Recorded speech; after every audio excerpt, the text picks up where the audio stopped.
아멘. 이 시편 69편은 다윗의 시인데요. 이 전체적인 분위기를 보면은 이유를 알 수 없는 큰 고난에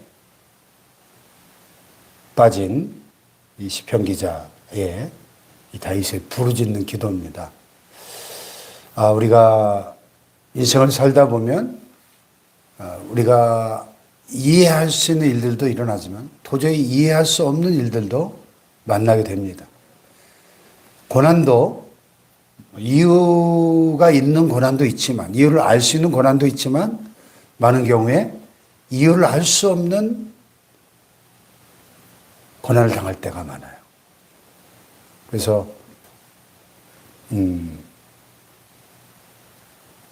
요즘 다니엘 기도에서 많이 부르는 찬양을 보니까 하나님의 부르심에는 후회하심이 없네. 그 찬양 가사를 보면 작은 나를 부르신 그 뜻을 다할 수 없지만 나를 향한 그 계획, 내 생각보다 크고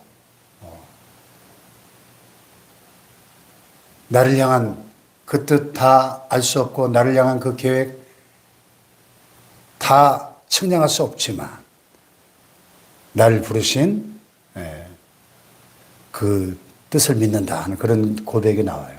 그래서 우리가 신앙생활 하면서 참 이 다윗처럼 도저히 이해할 수 없는 이 고난의 수렁에 빠져서 허우적거릴 때가 있습니다.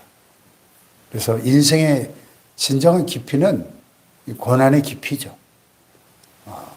욥기가 탁월한 것은 한 인간이 경험할 수 있는 가장 그 깊은 고난의 구렁텅이에서 기록된 책이기 때문에 오늘 고난의 밤중을 지나고 있는 많은 성도들에게 큰 위로가 되고 소망이 되는 말씀이죠.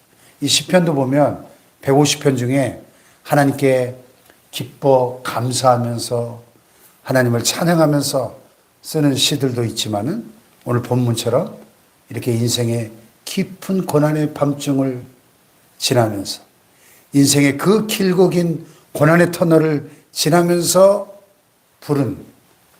지어진 시들이 특별히 다윗의 시를 중심으로 많이 나와요. 그래서 다윗이 참 위대한 신앙의 거목이었던 것은 그 인생에 고난의 깊이가 있는 사람이잖아요. 고난이 뭔가를 말할 수 있는 사람이에요, 다윗은. 그래서 우리 어제 본문이었지만은 1절에 보면 하나님은 나를 구원하셔서 물들이 내 영혼에까지 흘러들어왔네. 지금 물속에 푹 빠진 사람처럼 고래뱃 속에 들어간 요나처럼 물들이 내 영혼에까지 흘러들어왔나이다. 이렇게 표현합니다. 또 2절에 보면 나는 설 곳이 없는 깊은 수렁에 빠지며 깊은 물에 들어가니 큰 물이 내게 넘치나이다. 자, 깊은 수렁, 깊은 물, 큰 물, 이런 시적인 표현들은 전부 지금 다윗이 처한 이 고난이 얼마나 지금 심각한가를 잘 보여주는 단어들이죠. 우리 어렸을 때 참 즐겨보던 타잔이라는 그 TV 드라마 기억나시죠? 참 저도 타잔 영화 참 좋아했는데요. 하면서 막 줄 타고 다니면서 위급할 때 외치면 막 코끼리 떼가 어디서 나타나가지고 살려주고 막 그런 거. 근데 지금 생각나는 게 보면은 다 정글 속에서 벌어지는 일들인데 정글 속에는 우리가 도저히 알 수 없는 깊은 수렁들이 있어요. 늪이라고 하죠, 늪. 겉으로부터 그냥 맨 땅 같은데 늪인 거예요. 거기 디디면 어떻게 됩니까? 점점점 빠져들어가죠. 푹 빠지진 않지만 푹 빠지면 점점점점 허우적거리면 허우적거릴수록 점점점점 깊이 빠져들어갑니다. 꼴딱꼴딱 하다가 완전히 빠져 죽는 거죠. 스스로의 힘으로는 이 깊은 수렁의 특징은 뭐예요? 스스로의 힘으로는 절대 빠져나올 수가 없어요. 한번 빠지면. 누군가가 겉에서 밖에서 줄을 던져주거나 끄집어내 줘야만 나올 수 있는 수렁이에요.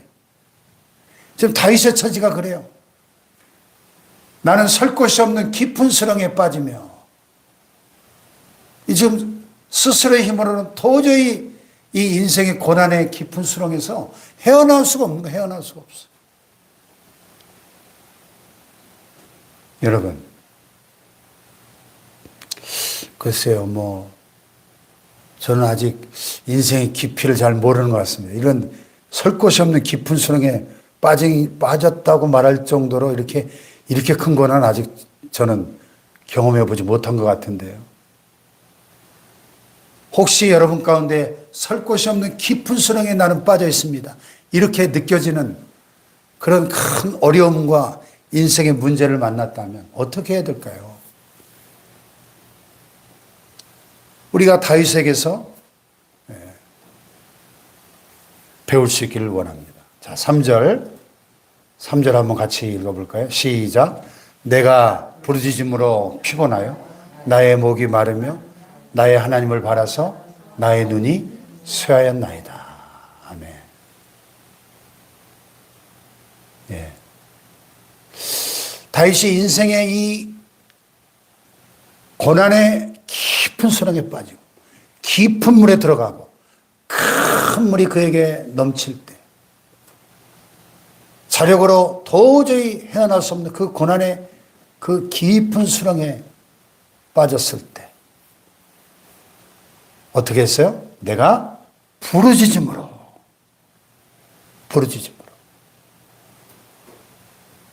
너희 중에 고난당하는 자가 있느냐? 그들은 기도할 것이요. 고난을 만났을 때 가장 필요한 것은 부르짖는 기도입니다. 부르짖는 기도. 할렐루야. 주여, 하나님 앞에 부르짖어야 합니다.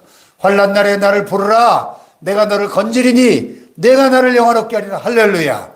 환난 날에 고난의 때는 부르짖어야 됩니다. 다윗은 부르짖었어요. 얼마나 부르짖었는지. 내가 부르짖음으로 피곤하여 나의 목이 마르며.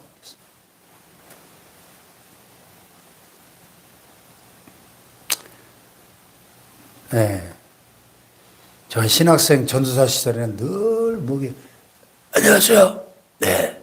항상 이랬는데 지금은 목이 쌩쌩한데 이게 참 그 시절에 그 부르짖는 기도의 영성이 그리울 때가 많거든요. 얼마나 부르짖었는지 목이 쉬었는가.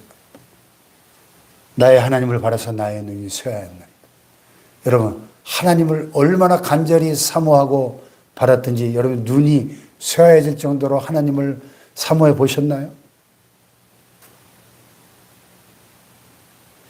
다윗이 오늘까지 수천 년이 지나 오늘까지 우리 모든 시대 모든 그리스도인들의 영원한 신앙의 모델이 될 수 있는 것은 바로 이 다윗의 이 기도의 영성, 하나님께 부르짖음으로 이 고난의 그 깊은 터널을 통과했던 이 다윗의 이 기도의 영성이 오늘 우리에게 도전이 되고 우리의 삶의 샘플이 되고 모델이 되는 거죠. 할렐루야. 기도의 영성.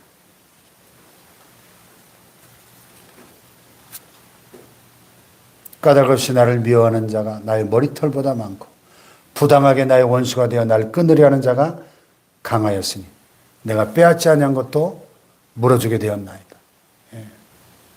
그 원수들이 얼마나 내 머리털보다 원수들이 많습니다. 그를 미워하고 죽이려고 넘어뜨리려고 하는 원수들이 까닭없이 그를 미워하고 부당하게 그의 원수가 돼서 다윗을 지금 죽이려고 하는 원수의 세력들로 인한 고난인 거죠. 네. 우리 주변에도 보면 이렇게 까닭 없는 고난, 부당한 고난, 억울한 고난 가운데 허우적거리는 분들을 볼 수가 있습니다. 사실은 그게 언제든 내 문제가 될 수 있는 것이거든요. 인생이라는 게. 나는 괜찮을 거야? 나하고는 상관없는 일이 아니죠. 언젠간 나도 그런 까닭없는 고난에 허우적거려야 될 때가 올 수 있는 거죠. 중요한 것은 그런 고난을 만났을 때 우리가 어떻게 그것을 돌파하고 헤쳐나갈 것인가 하는 거예요. 자, 오늘 여기 본문의 시작이 13절에 같이 읽어볼까요? 시작. 여호와여 나를 반기시는 때 내가 주께 기도하오니 하나님의 많은 인자와 구원의 진리로 내게 응답하소서. 할렐루야. 다시 한번 내가 주께 기도한다고 고백하잖아요. 기도만이 인생의 고난을 돌파하는 유일한 능력인 줄로 믿습니다, 여러분. 기도밖에 없는 거죠, 결국 답은. 여기 오늘 묵상 에세이에 박영호 씨가 쓴 기도하면 승리합니다. 이런 글이 나와 있는데, 제임스 스미스의 습관이 영성이다. 이런 책을 소개하고 있습니다. 습관이 영성이다. 원래 영어 원 제목은 You are what you love. 당신은 당신이 사랑하는 것이 바로 당신이다. 이런 좀 특이한 제목입니다. 당신이 사랑하는 것이 당신입니다. 결국 사람은 자기가 사랑하는 쪽으로 향하게 된다는 거죠. 내가 무엇을 더 사랑하느냐에 따라서 나의 시간과 열정을 어떻게 바칠지가 결정이 된다는 겁니다. 믿음이란 사랑의 질서를 재편하는 일이고 거기서 우리의 우선순위가 드러나는 것이다. 이렇게 말합니다.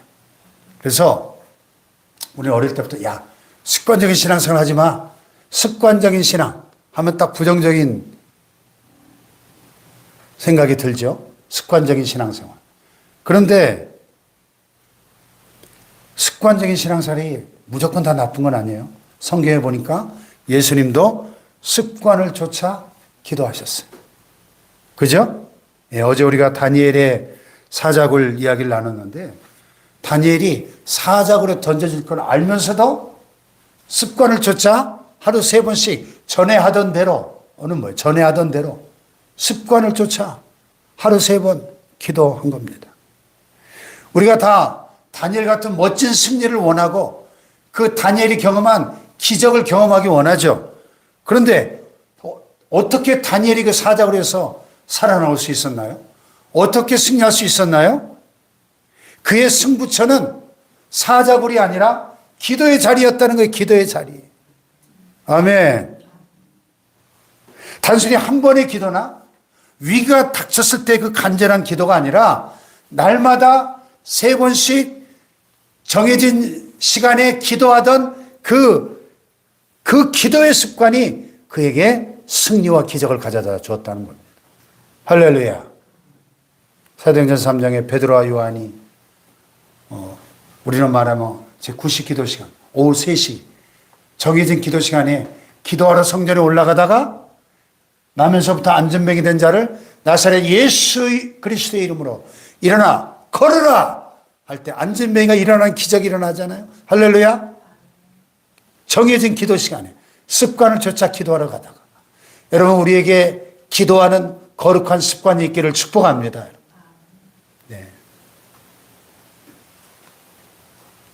다니엘을 사자굴에 밀어넣은 것은 그의 정적들, 사람들이었습니다. 그런데 우리는 지금 사자굴보다 훨씬 더 무서운 것, 전쟁터 같은 이 세상에 살고 있다는 것입니다. 그래서 기도해야 된다는 거예요. 다니엘이 그를 올무에 집어넣어가지고 사자굴에 죽이려고 하는 그의 원수들, 정적들, 그 흉악한 무리들 가운데 살면서도 승리할 수 있었던 비결이 그의 하루 3번 기도의 습관에 있었던 것처럼 오늘 우리가 이 인생의 이 모든 고난과 시험과 문제를 돌파하고 승리하기 위해서는 다니엘과 같은 예수님과 같은 거룩한 기도의 습관이 있어야 될 줄로 믿습니다. 기도의 무릎으로 승리해야 될 줄로 믿습니다. 다윗이 이 인생의 기가 막힌 이 고난에서 나를 수렁에서 건지사 빠지지 말게 하시고 나를 미워하는 자에게서와 깊은 물에서 건지소서. 큰 물이 나를 휩쓸거나 깊음이 나를 삼키지 못하게 하시며 웅덩이가 내 위에 덮쳐 그것의 입을 닫지 못하게 하소서. 그러니까 여러분, 고난의 한밤중에는 하나님 앞에 이렇게 다윗처럼 마음을 토해내는 기도가 이 토설 기도로 가는데요. 우리가 체했을 때 웩 하고 토해버려야 시원해지는 것처럼 우리의 마음속에는 이 억울함과 이 답답함과 괴로움을, 나의 이 원통함을 하나님 앞에 토해내는 이 토설 기도가 참 필요합니다. 토설 기도가. 토설 기도. 그래서 통성 기도가 참 중요한 것이 그냥 하나님, 이 찬바람 부는 낙엽이 떨어진 이 아름다운 계절 주셔서 감사합니다. 이런 식의 기도 가지고는 이게 해결이 안 돼요. 주야, 하나님 앞에 온 영혼을 쏟아내는, 이 마음을 토해내는 이런 부르짖는 기도가 특별히 이 고난의 한밤중에는 반드시 필요한 거예요. 이 부르짖는 기도가.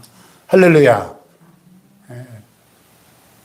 그래 쫙 하고 마음을 쏟아내고 토해낼 때 우리 안에 있는 이 모든 것들이 다 쏟아져 나오면서 치유가 되는 거예요. 치유가.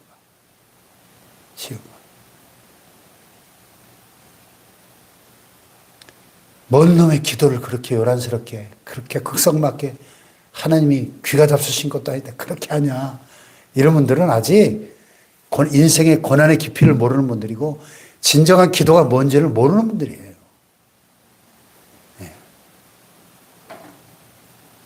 시편을 보세요. 다윗이 얼마나 많이 부르짖었나. 부르짖을 때 그 고난을 돌파할 힘이 내게 주어지는 거예요. 그 고난을 이겨낼 능력이 하늘로부터 임하는 것입니다. 할렐루야. 나의 일생 다가도록 기도하리라. 주께 맡긴 나의 생에 승리하리라. 기도는 의리의 안식, 빛으로 인도하리. 앞이 캄캄할 때 기도 잊지 마세요. 할렐루야. 기도하면 승리합니다. 기도로 승리하는 저와 여러분의 인생이 되기를 축복합니다. 기도하십시다. 다윗이 까닭 없는 고난으로, 이유를 알 수 없는 고난으로 너무나 억울하고 분통하고 답답하고 절망적이었지만 하나님 앞에 부르짖음으로 마음을 쏟아내고 토해내면서 하나님 앞에 간구함으로 이 고난을 이겨낼 하늘의 능력과 힘을 얻을 수 있었던 것처럼 하나님 오늘 우리에게 이 다윗의 부르짖는 기도의 영성을 허락하여 주시옵소서. 기도의 무릎을 굳세게 하여 주시옵소서. 기도의 무릎으로 승부하게 하여 주시옵소서.